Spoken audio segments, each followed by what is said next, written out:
બોલો સદગુરુ મહારાજ કી જય। એ ગુરુની પ્રતિમા પાળશે ને કરે જિંદગી સેવ, આ ખલકી એકતા રહે નહીં મનુષ્ય નહીં देव। ये नाम लिया तो सब लिया सकल शास्त्र को भेद, बिना नाम नर के गया पद पर चारो वेद। तत्वसार त्रिलोक मान गुरु गोविंद करो, आज मंत्र एक से हरि गुरु संत स्वरूप। बोलो સદગુરુ મહારાજ કી જય। આજે આપણે એક નિરોધ માળાનું પદ છે, એ પદ વિશે ભજન બોલીને ચર્ચા કરીશું। બોલો સદગુરુ મહારાજ કી જય। उत्पत पाल नहीं नाई, उत्पत पाल नहीं हमारे, जाने कोई जोगी रे। हम सरीखा हमको बूझे, हम सरीखा हमको बूझे, बीजा सर्ववी जोगी रे। यहाँ પદ્મજી આત્મા શું કહેવા માગે છે? ઉત્પત્તિ અને પ્રલય તે સચ્ચિદાનંદ સ્વરૂપનો થતો નથી। સચ્ચિદાનંદ પર જેમનું તેમ રહે છે, તે સ્વરૂપ સદા સર્વદા વ્યાપક છે। થાવું ને મટવું એટલે આજ હોય ને કાલ ના હોવું, જે કોઈ મિથ્યા પદાર્થ છે। જે પાંચ તત્વ અને ત્રણ ગુણની જે પ્રકૃતિ છે, તેનો જ ઉત્પત્તિ પ્રલય થાય છે। કેમ કે જન્મે એ મળે છે, જે ઉગે છે તે આત્મે છે, જે ખીલે છે તે જ કર્માય છે। આ પ્રકૃતિનો નિયમ છે, અને હું તો પ્રકૃતિ પર છું। જે સદગુરુ સ્વરૂપ, તેની ઉત્પત્તિ પ્રલય થતો નથી। તેની હાજરી નિત્ય છે, ત્રણેય કાળમાં તે હાજરા હજુર રહે છે। જે જોગી છે તે જ જાણે છે। જોગી કોને કહેવાય? કે જેને આત્મા પરમાત્માની એકતા થઈ ગઈ છે, જેને સંત જ જાણે છે। સંત જ સતને જાણી શકે છે। જેમ નરસિંહ મહેતાને જગતે જાણ્યા હોત તો નાત બહાર ના મૂકત, દયારામને ઝેર ન આપત, ને ઈસુને ખીલા મારીને લટકાવત। એટલે મારા જો હોય એ જ મને જાણે છે। જેમ માછીમાર દરિયામાં જાળ નાખી ને તે જાળમાં એક પોટલી અંદર આવી, પણ પોથામાં પારક શક્તિ નહીં હોવાથી ઘણા હીરા ફેંકી દીધા, અને થોડા ટુકડા ચમકતા હોવાથી છોકરા માટે રમવા ઘેર લાવ્યો। છોકરો આ ટુકડા રમતો હતો, તેવામાં એક ઝવેરી ત્યાંથી નીકળ્યો। તેને આ હીરા જોયા અને માગણી કરી, કહ્યું કે આ પથ્થરના ટુકડા આપવા છે, 80,000 રૂપિયા આપું। ત્યારે માછીમારને સમજાયું આવા તો ઘણા ટુકડા મેં પાણીમાં નાખી દીધા, હવે પારક થઈ। પછી ઝવેરી બજારમાં ગયો, ત્યારે તેને સાચા મૂલ્યની કિંમત સમજાણી। તેમ એક શેઠ હતા, તેને માણસ ઘરનું કામકાજ કરી રહ્યો હતો। તેવામાં એક બાબા રસ્તામાં પસાર થઈ રહ્યા હતા।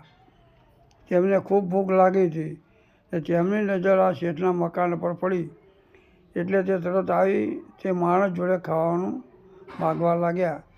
ત્યારે પેલા માણસે કહ્યું, હું આપને ખાવાનું તો આપું, પણ આપ મને શું આપશો? બાબા કહે, હું તને પારસ આપીશ।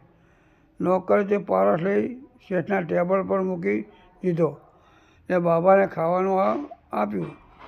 થોડી વાર પછી શેઠ આવ્યા અને ટેબલ ઉપર પડેલા પારસમણીને પથ્થર સમજી ફેંકી દીધો। જેવો પારસ ફેંક્યો તેવો ખૂણામાં પડેલા લોખંડના ટુકડા જોડે ટકરાયો, તેથી તેના બે ટુકડા થઈ ગયા, ને લોખંડ સોની બની ગયું। આ જોઈ શેઠ આભા બની ગયા, એટલે તે પારસના ઉપર પ્રેમ કરવા લાગ્યા, અને ખબર પડી કે આ પથ્થર નથી પણ પારસમણી છે। એટલે યુક્તિ વગર મુક્તિ કોઈને થતી નથી, ને થવાની પણ નથી।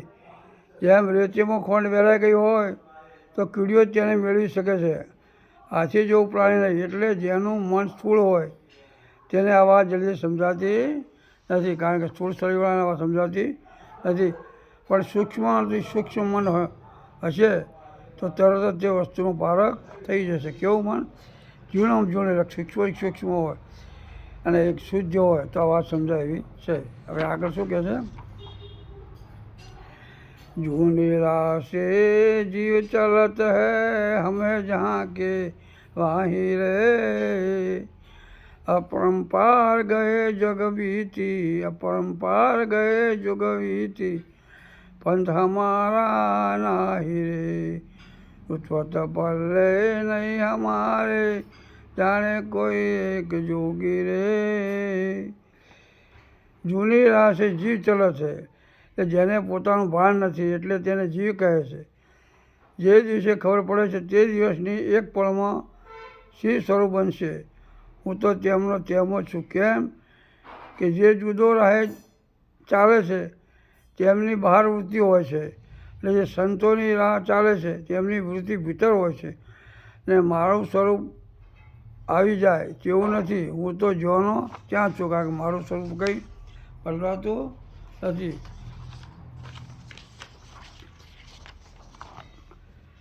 ત્યાંનો ત્યાં સ્થિર છું. હું અનંત યુગ વીતી ગયા છે પણ હું ત્યાંનો ત્યાં જ છું એટલે ત્યાં જ છું. મારો કોઈ પંથ નથી. હું તો મુક્ત છું. હું સદા અને સર્વદા નિરાધાર છું.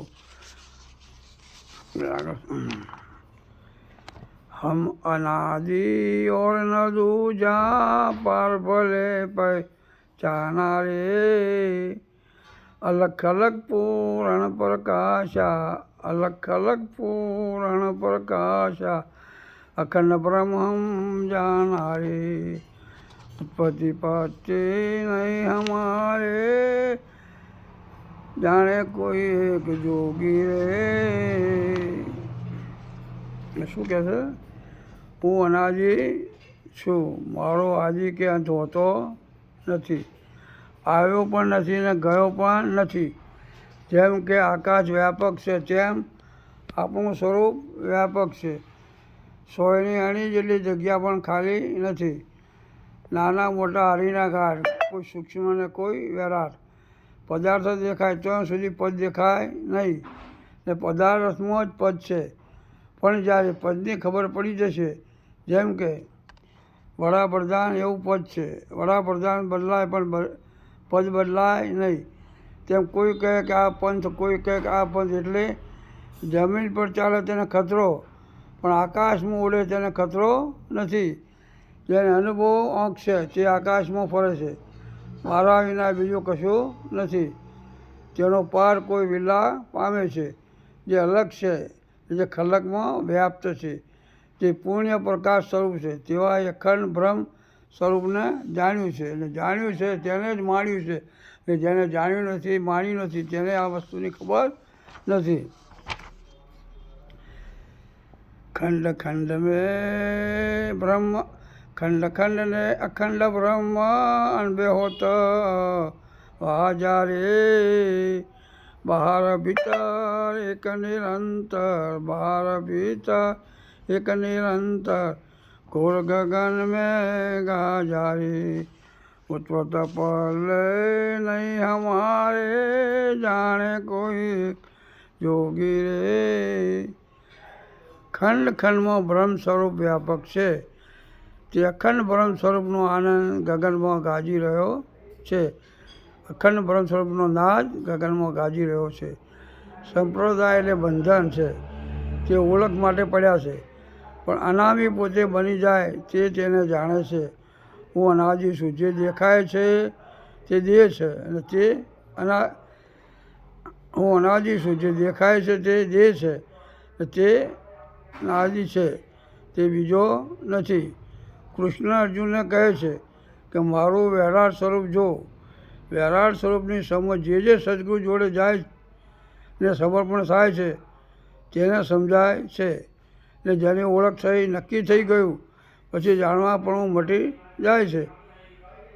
પૂર્ણ વત્તા પુણ્ય બરાબર પૂર્ણ. પૂર્ણ ઓછા પુણ્ય બરાબર પૂર્ણ. પુણ્ય ભાગ્યા પુણ્ય બરાબર પૂર્ણ. પૂર્ણ ગુણ્યા પુણ્ય બરાબર પૂર્ણ.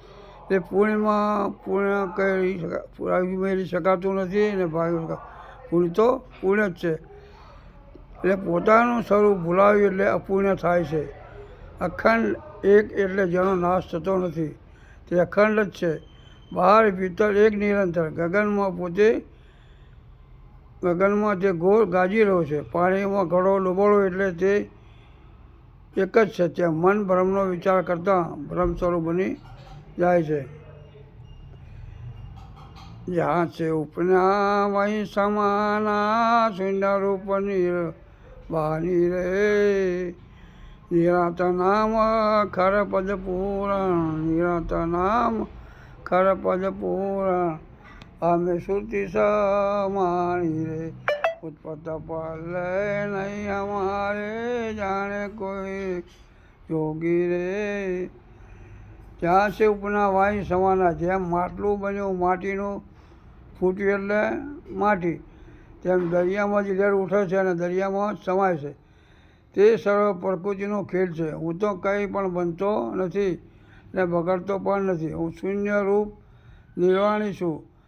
સોના રૂપી છું. તેમાંથી દાગીના બને છે, પણ દાગીનાને ગાળો તો પાછું મૂળ સોનું જ રહે છે. તેમ હું સર્વમાં છું, નિર્લેપ છું. નારાજ કહે છે કે નામ અખર પદ પુણ્ય છે, તે પદનો નાશ થતો નથી. તે પદનો ઉત્પત્તિ કે લય પણ થતો નથી. તે પદમાં મારી સુરતા સમાણી છે. જે પદ જેવું છે તેમાં ત્રણેય કાળમાં છે ને છે, એ કંઈ આવતું જતું પણ નથી. એવું જે પદ છે શુદ્ધ સચ્ચિદાનંદ સ્વરૂપ છે, તે સ્વરૂપ તમારું છે. તેને જાણીને આનંદ કરો. બોલો સદગુરુ મહારાજ કી જય. એ કંઈ ભૂલ લાગે માફ કરજો. જય ગુરુ મહારાજ.